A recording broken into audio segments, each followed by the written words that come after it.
Radio Publique Africaine.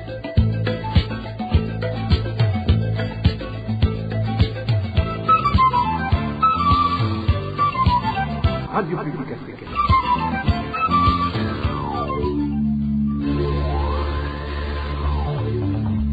Ni umwanya w'amakuru mu Kirundi. Mukaba muyashyikirizwa na Emmanuel Niyongeko. Ndabahaye mwiriwe canke mwaramutse bivanye naho umwe wese aherereye bakunzi ba RPA kaze mukurikira amakuru yo kuno munsi wa gatandatu igenekerezo rya 2019 umwaka wa 2022 ayo nayo ahagaze kuri zino ngingo nkuru zikurikira. Abantu babiri barapfuye kuri wa gatanu ku mugwa mukuru w'intara ya Mwaro. Idonido ryuko byagenze ni mu ntango zano makuru. Umudereva wa Mustantere wa komine Kayogoro turi mu ntara ya Makamba mu manuko bw'igihugu aragirizwa n'abanyagihugu ko atoteza abanywanyi b'umugambwe CNL abaziza ivyimviro byabo bya politike navyo nyene twabiteguye. Abasirikare b'u Burundi bafatikanije n'imbonerakure bamaze imisi binjira mu gihugu ca Kongo baradomwa ko urutoki n'abanyagihugu ba Kongo ko babahohotera kubagandagura hamwe no kubasahura. Ivyo bikabuko mu gihe umushikiranganje wo kwivuna abansi hamwe no kwitaho abahoze ku rugamba we ahakana ko atabasirikare b'abarundi bari ku butaka bwa Kongo y'intwaro rusange. Mukanya idonido ryano makuru. Ndasubiye kubaramutsa duhere mu bijanye n'umutekano nari mpejeje kubibabwira mu ncamake. Abantu babiri baraye bapfuye ku mugwa mukuru w'intara ya Mwaro. Umwe akaba ari umusirikare yarashe umuntu nawe aca arirasa. Ni nkuru twateguriwe na Ehike Niyonzima. Iryo bara ryabaye isaha 8 z'umutaga kuri wa gatatu. Inkuru ziva ku mutumba Gihinga zone Mwaro komine Kayokwe mu ntara ya Mwaro zivuga ko umusirikare yitwa Aroni yarashe umudandaza yarafise uburiro nawe aca arirasa. Vyabereye aho bita ku gacupa kubise amasaha 3 mu gikiriza umudandaza aca agwa hasi maze umusigo nawe Aroni aca arirabira insoro zishika zitatu zo mu mutwe cyasize ubuzima bunyene. Amakuru ava muri komine Kayokwe avuga ko uwo musirikare yahoraza kuraba umukobwa yitwa Irakoze yakora mu buriro bwo mudandaza yitwa Pacifique batazira muhonga. Uwo mukobwa cyo kimwe n'umukoresha wiwe bamabiyamiriza uwo musirikare. Mu migemerero asanga ko mu buriro bwo mudandaza yitwa Irakoze. So rero yoba yahora ayamaza kumurondera umudandaza bakaguma mwiyama mubwira yuko hari kabuza gukora akazi uwo mwigeme. Ivyo biziguka bibiri bikaba vyaciye bitwagwa mu buruhukiro bw'ibitaro vyo mu Kibumbu. Nitwashoboye koronka Irakoze Honore Mustantere wa komine Kayokwe kugira ngo icashikiriza. Ehike Niyonzima. Mu bijanye n'umutekano kandi ingabo z'u Burundi n'imbonerakure bari ku butaka bwa Kongo bagirizwa kwica abanyagihugu muri ico gihugu hamwe no gusahura ubutunzi bwabo. Ni mu gihe leta ya Gitega yoyo irahira ikarengwa kwata abasirikare bayo bari ku butaka bwa Kongo y'intwaro rusangi. Inkuru ya Eroge Divin Remesha. Iyi ndwi igiye guhera yabaye ingwano zikaze mu misozi miremire ihanamiye ikiyaya ca Rusizi muri Kivu y'ubumanuko mu gihugu ca Kongo y'intwaro rusangi. Ingabo z'u Burundi zifadikanije n'imbonerakure hamwe n'imigwi y'abanyekongo ntibasiba kuri inkumbi birara mu banyagihugu. Nko mu ngwano zabahuje n'ingabo za Kongo kuri uwa gatanu ahitwa Ikagungu bishe abantu 3, abagore 2 n'umwana umwe. Mu ntambara zo kuwa gatatu no kuwa kane naho ingabo z'u Burundi n'imbonerakure bagirizwa kuba babomoye inyubakwa rusangi. Abaharanira agateka kazi na muntu bavuga ko izo ngabo uyu munsi haguhigana n'abagwanyi ba Hetabara bavuga ko bagiye gutuza ahubwo bahiga abanyagihugu. Intambara zibandanya zigwirirana ubu none imbonerakure zitanguye kugenda zirara mu banyagihugu. Nko mu ntambara zo kuwa gatatu no kuwa kane baraguye mu mitego y'ugwaruka rwagiye hamwe kugira bigwanire. Bamwe muri bo barafashwe. Umunsi wa kane naho imbonerakure zaraturiye isengero n'ivuriro. Ni ibintu bidasigurika aho kugenda guhangana na Leta Tabara baja kwirara mu banyagihugu. Imbonerakure n'abasirikare b'u Burundi kandi bagize iminsi bagirizwa gusahura amatungo y'abanyagihugu. Inka barajabukana i Burundi. Naho biruko umushikiranganje w'u Burundi wo kwivuna abansi ariko ashikiriza ivyo ubushikiranganje arongoye bwaranguye mu mezi 6 aheze yarahakanye ko atangabo z'u Burundi ziri ku butaka bwa Kongo. Alain Tribert Mutabazi. Isikari y'Uburundi rero ntabwo kiri muri Repubulika Iharanira Intwaro Rusange ya Kongo nk'uko amategeko abivuga, kuko igihugu cyari cya Kongo urabizi ko usanzwe kitariye umubano mwiza, turavugana turakora turahuga. Rero ubu abasirikare b'iwacu ntibabaye hariya mu gihugu cya Kongo, hanyuma abasirikare mu gihugu cya Kongo baheze batemere mu gihe tubibutse ko umuvugizi w'ingabo za Kongo muri Kivu y'ubumanuko yari yamenyesheje atadomye ko urutoke ko hari ingabo ziva mu bihugu bibanyi ziriko zigwanira ku butaka bwa Kongo mu misozi miremire ihanamiye Uvira. Dieudonné Kaseleka yemeza ko babazi neza kandi ko bazogera igihe bakavuga abaribo. Mu bijanye n'agateka kazi na muntu, abanyagihugu bo ku mutumba Butare komine Kayogoro intara ya Makamba bariyamiriza agatotezo bakorerwa n'umudereva wa mustanteri w'iyo komine. Ababangamiwe cane bakaba arabanywanyi b'umugambwe CNL, aho bavuga ko boba bahoga ivyiyumviro vyabo vya politike. Inkuru ya Elvis niyo mwongere. Uyo mushoferi wa mustanteri wa komine Kayogoro yagirizwa guhotera abanyagihugu cane cane abanywanyi b'umugambwe CNL azwi kw'izina rya Ndikuriyo Gilbert. Kuri uyu wa gatanu ari kumwe n'imbonerakure zishika kuri 10 bafashe umunywanyi w'umugambo Senere yitwa Meshaki bamuhagirije gukina akamari mu gihe yariko akina amakarata asanzwe. Ubo bariko barakinana ariyo makarata ntibamukomakomye kuko ari imbonerakure. Isoko ryacu aho muri komine Kayogoro rivuga ko uretse gukubagurwa Meshaki yategetswe kubaha amafaranga ibihumbi 10. Baba basanze n'ubundi akujyagwa acavuga ngo ntabwo ntibuke n'ikarata ngo asanze n'umusene ngo mbona ko akari n'umusene ngo babirikoze yego umuzarumba yashabishira muri sanse ngo ariko barakina kamari kugira ngo biboneke bironke ingufu telefone mbona kurikira kuri 10 tegetse ko byabaye ngombwa ko mutabagurira ko n'ishati yambaye hanyuma baca inkoni umwe wese yambara igiti hanyuma baca nawe yinjira muri butike baronye nyine bamukura kuri bamuhi izo nkoni nawe yankagusohoka kuzaho no kwisoko bamuturuza akamubuza umuntu asura kudandaza. Rero n'umuntu akunda kwitandagaza kugira arondere wasohotera kuko impande zose umengo yarishigikiye kubera ya mustanteri ivyakora nta ngorane hanyuma bitanga kuruka kuva kera kuva no kuri mustanteri yaho araduhanze sinakoresha. Abanyagihugu muri komine Kayogoro bemeza kandi ko umushoferi wa mustanteri w'iyo komine yagirizwa n'ayandi mabi atari make abakorera abenshi abahora ko ari abanywanyi b'umugambwe CNL.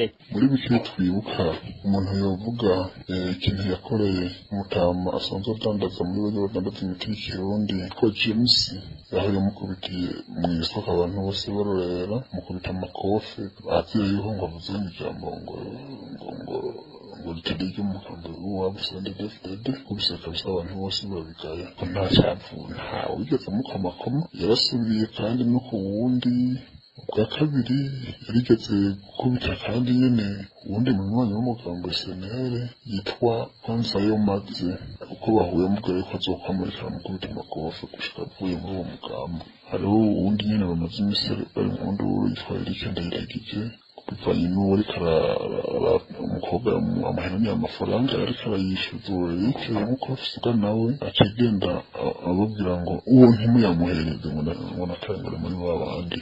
Uruganda rwa RPA twarondeye Ndagijimana Antoine musane wa komine Kayogoro ariko twamukenye. Elvis niyo mwongere urakenuye tuve Makamba tuje ku mugwa mukuru w'ubutunzi mu yavugwa mu gisata c'indero. Abigisha bo kwishure la Kereyere ryo kumutanga zone Gihosha komine Ntahangwa mu gisagara ca Bujumbura basaba barongoye iryo shure kubaronsa imishahara baheraniwe. Abo bigisha bavuga ko baheraniwe ibirarane by'amezi 3 ibituma batarangura neza imirimo yabo harimo no kuriha amabanki bafashemwo ingurane. Inkuru ya Eroje Kwizera. Abigisha baba 30 bo kwishure shingiro la Kereyere ryo kumutanga nibo bishuza amafaranga yabo. Bamwe bigisha mu mashure y'incuke ayo bita maternelle, abandi mu mashure y'intango ariyo primaire. Abo bigisha basaba guhabwa amafaranga yabo y'amezi 3 bakoreye ngo kuko abarongoye iryo shure basa n'abayirengagiza. Uyu mwigisha wo kuri iryo shure arabitwiganira. Birarane nizo kuva mu kwezi kw'indwi ciye uti September hano batahemba abakozi. Aho kubahembayo bahemba ukwezi bageze kubahejeje ajya niyo batarabari hanubu. Ubakoze bari tuwamwa aguma yitwa Mariyere. Ishure bavuga ngo ntaraboneka. Kucoba gituma bataronswa amafaranga yabo abo bigisha bavuga ko ari amatati ari hagati ya 5 mu bashinze iryo shure bituma batumvikana mu gusohora amafaranga y'ibyo birarane byabo bigisha. ayo matati atuma bagwa mu mporero nk'uko uyu mwigisha abandanya abyigana. Mu bisanzwe ishure la Clairiere cyashinzwe n'abantu bashize hamwe n'itahe, abo bantu nabo ni batanu, abo rero batanu baracanyemo ariko ntibashima guhagarika ishuri. Byarabaye induru, mbere hariho n'urubanza muri sentare hagati yabo, urubanza rubandanya hagati yabo kubyo baba bariko barapfa, tugwa muri izo mporero abarimu. Abo bigisha basaba abo barongoye ishure la Clairiere gukora ibishoboka byose bakabaronsa amafaranga yabo, ngo kuko iryo teba ry'amafaranga yabo bakoreye ibateza ingorane. Harimo twasabye amadeni muri banki BCB, twasabye amadeni muri banki ya CCM, aho twari tuba mu kibazo turiha amadeni nabi kwera hacabaho ibintu kuduhana kwera turisha amahera duteba. Twarondeye Tuyisabe Theo arongoye ishure la Clairiere ryo kumutanga kugira tumubaze kuri ayo mafaranga abigisha bavuga ko baheraniwe, ariko turamukena. Twanarondeye Uwimana Assumpta aserukira imbere y'amategeko ishure la Clairiere, nawe nyene turamukena. Arakoze na Eroge Kwizera. Mu bijanye n'imibano, igitoro cyo mu bwoko bwa mazutu kibandanya kibura ku mugwa mukuru wa politike Igitega, naho cadugijwe igiciro. Ni mu gihe bamwe mu bafise ivyuma bikoreshwa n'ico gitoro bari bazi ko kizoca kiboneka, ariko igitoro cyo mu bwoko bwa essence coco kirahari. Abadandaza igitoro bakavuga ko naho ico gitoro ca mazutu kigikenye bizera ko gishobora kuzoboneka mu misi iri imbere. Aimable Nishimwe. Ku masitasiyo 9 ari mu gisagara ca Gitega nta gitoro cyo mu bwoko bwa mazutu kihari, naho catugijwe ibeyi kiva ku mahera 2,380 kica ku mahera 2,680 ku litiro imwe. Ariko igitoro ca essence kuva kidugijwe ibeyi ejo, ivyo bikaba biruko mu gihe abadandaza b'ibitoro n'abafise ivyuma binywa igitoro cyo mu bwoko bwa mazutu bari bazi ko kidugijwe kizoca kiboneka neza. Kuri magendo ariko kiraboneka, aho ilitiro imwe igugwa hagati y'3,000 n'4,000. Inkurikizi z'iryo bura ry'igitoro cyo mu bwoko bwa mazutu nuko abafise imiduga inywa ico gitoro baca bagira ingorane. Aho ni nk'abafise amabeni akunze gupakira amabuye n'imisenyi vyo kubaka baca baba barahagaritsa akazi canke bakaduza ibeyi. Ni kandi amakamyo apakira ibidandazwa bitandukanye, aho baca nabo nyene bicara canke bakaduza igiciro cyo gupakira bivanye nuko amazutu abagora kuronka. Bagasaba ko igitoro ca mazutu cyoboneka nkuko biri ku gitoro ca essence. Bamwe mu bakozi bo ku masitasiyo y'igitoro bakavuga ko igitoro cyo mu bwoko bwa mazutu bakibuze, bakizera ariko ko kizoboneka mu misi yo vuba. Abanyagihugu nabo muri rusange bakaba batakiriye neza iduzwa ry'igitoro, ngo bizoca bituma n'ibindi bidandazwa bice biduga, n'iteka ryo kwiyunguruza ridasigaye inyuma. Ndagushimire nawe we Aimable Nishimwe. Iduzwa ry'igiciro c'igitoro rero nta kinini ryahinduye ku bijanye n'ubukene bwaco bumaze iminsi bwibonekeza mu mihingo itandukanye y'igihugu. Abanyagihugu bo ku mugwa mukuru w'ubutunzi Bujumbura bamenyesha ko n'ubu ahatari hake mu bibanza kidandarizwamwo ariyo masitasiyo hacibonekeza imirongo miremire y'imiduga igitondeye. Ni inkuru twateguriwe na Francine Mahoro. Ikibazo c'ubukene bw'igitoro gushika uyu munsi kiracahanze abagendesha imiduga mu gisagara ca Bujumbura. Abanyagihugu bo mu gisagara bavuga ko kongerako amafaranga 300 kuyo igitoro cahora kigurwa ata kintu kigaragara birahindura kugeza uyu munsi. Narirya icitwa amazutu kukibona mu gisagara ca Bujumbura bikiri amananiza. Nuko yavyiganiye ijwi ry'abanyagihugu, amasoko yacu avuga ko ahanini ivyo bigaragarira ku mirongo y'imiduga usanga kuri amwe mu masitasiyo atangirwako ico gitoro. Uyu munyagihugu ni umwe mu bakibuze. Amazutu yoyo n'ubu n'umuzi w'ibuye ntayahari naho bayadugije. Urabona ko hariho amasitasiyo amwe ya esanse itaraboneka, usanga hakiri imirongo mito mito, ariko amazutu yoyo n'ubu imirongo ni miremire cyane, ni hatari n'ivyoroshe. Uyu wundi munyagihugu avuga ko ahubwo ibintu birushiriza kuba bibi kuko kuri uyu wa gatanu hamwe mu gisagara ca Bujumbura no mu makaritiye yacu gushika isaha 4 z'ijoro hari hacibonekeza imirongo y'abarondera igitoro ku masitasiyo. Bashobora gutora inyishu terabi ingorane yo kubidoda babidugije cyane kwera hama ejo nabonye muri ziri mirongo eko kubera kubura igitoro je nataje masaha ine nifu na abo mu ngagara ari betonde tutakura Carama bari bagifite umurongo munini cyane kwera ego. ubwo bukene bw'igitoro rero bubandanya kwigaragaza mu gihe abatari bake bari batanguye kwizera ko kigiye kuboneka ku bwinshi bivanye n'ingene leta yaheruka kukiduza kurusha uko vyahora mu gushirako amafaranga 300 kw'iritiro ibitaragira kinini bihindura kugeza uyu munsi. Francine Mahoro mukanya imbere yo gusozera turaja mu gice ca nyuma cano makuru cahariwe ikiganiro kw'isoko c'urunani rw'amaradiyo. Haraheze igihe umuryango w'umukuru w'igihugu utunganye ko umwaka utashe ibikorane by'amasengesho bifise intumbero yo gushimira Imana. Ikiganiro kw'isoko c'uno munsi kiza kurabira hamwe namwe ingene ico gikorwa kiba gitunganijwe n'ico amategeko y'igihugu abivugako. Kw'isoko mushikirizwa na Beni Axela Kan. Kw'isoko ni ikiganiro mushikirizwa ku minsi yose ya gatandatu mukagitegurirwa n'urunani rw'amaradiyo Radio Inzamba agateka kawe, Radio RPA ijwi ry'abanyagihugu na Radio Television Renaissance. Nta numwe atazi yuko leta y'u Burundi hatadini na rimwe yegamiye kuva umugambwe CNDD-FDD ushitse ku butegetsi. Icuko leta atadini na rimwe yegamiye bisa n'ibiriko birahonyangwa. Ikibazo umuntu yo kwibaza nimba umukuru w'igihugu atumira abarundi bose n'abanyamahanga mu makoraniro nk'ayo yo gusengera Uburundi ntivyo biteye kubiri n'ibwirizwa shingiro ry'u Burundi. Inyishu ni muri kino kiganiro kw'isoko cyo kuri uno wa gatandatu igenekerezo rya 29/0 umwaka wa 2022. Beni Axela Kana nije Miranda kibashikirize kaze. Hareze imyaka irenga 10 bisa n'ivyabaye umuco mu Burundi.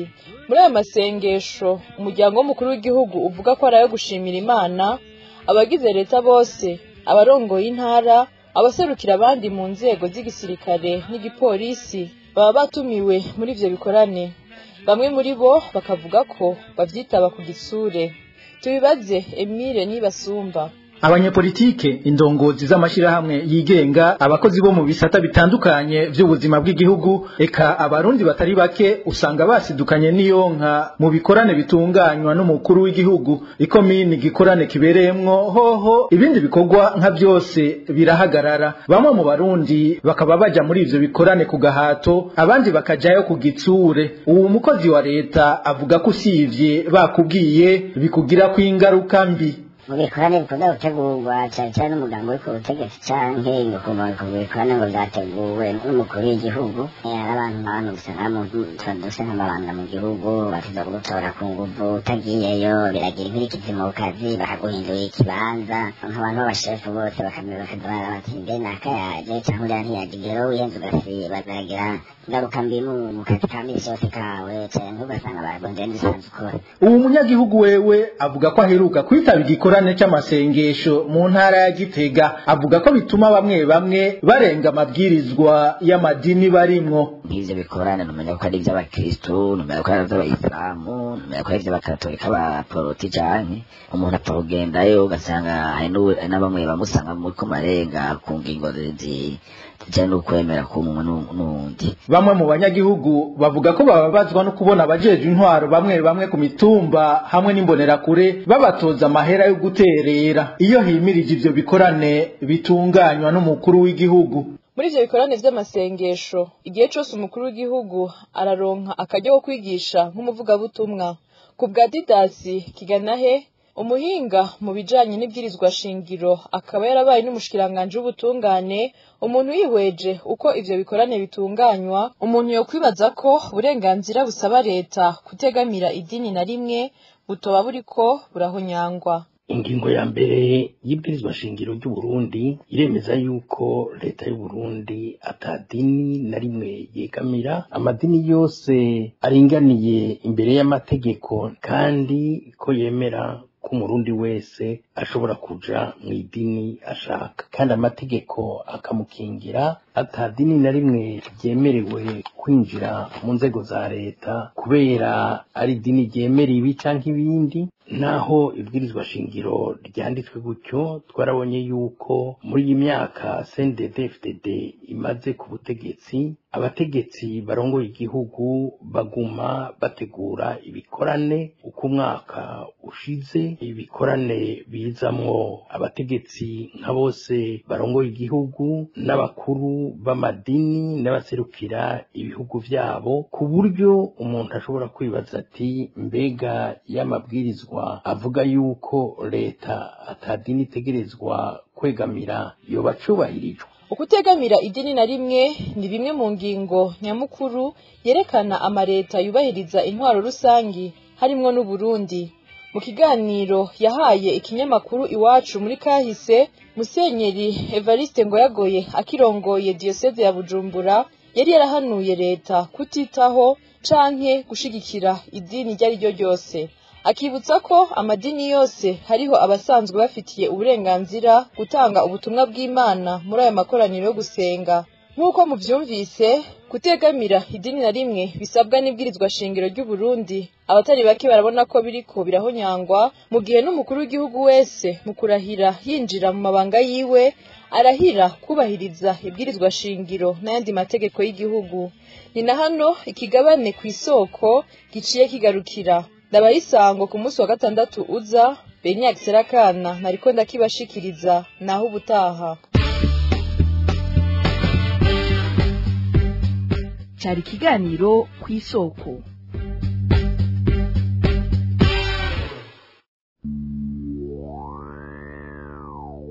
Tumushimire na Beni Axera kana ku kiganiro ku isoko ahejeje kudushikiriza, nongera nkengurukira namwe bwe mwese mwari kumwe natwe. Amakuru twari twateguye kubashikiriza kuri 29.0 umwaka wa 2022 ni hano tuyasozereye. Sinoreka kandi gushimira abamenyesha makuru bayegeranije hamwe n'abahinga b'ivyuma batumye tuvuga mukatwumva. Emmanuel ninge ko nari kuri mikro nkaba ndabikebanuye ndabifuriza umunsi wa gatandatu mwiza, muroranirwe mu byanyu no mu banyu.